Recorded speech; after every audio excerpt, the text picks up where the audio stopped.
The knee-in twists, also called seated knee, tucks with a twist, is a great mat exercise that targets your core, especially the obliques and lower abs. Here's how to perform it safely and effectively. How to do knee-in twists. Starting position. 1. Sit on your mat with your knees bent and feet flat on the floor. 2. Lean your upper body back slightly, about 45 degrees to engage your core. 3. Place your hands lightly on the floor beside your hips, or hold them up in front of you for a challenge. 4. Lift both feet a few inches off the mat, balancing on your sit bones. Movement. 1.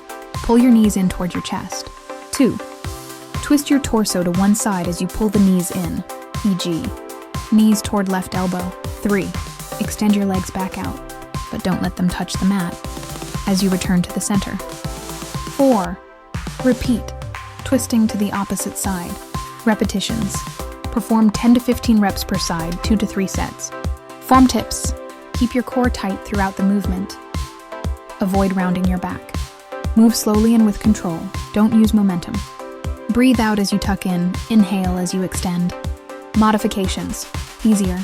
Keep your hands on the floor for support, or keep feet on the ground while twisting. Harder.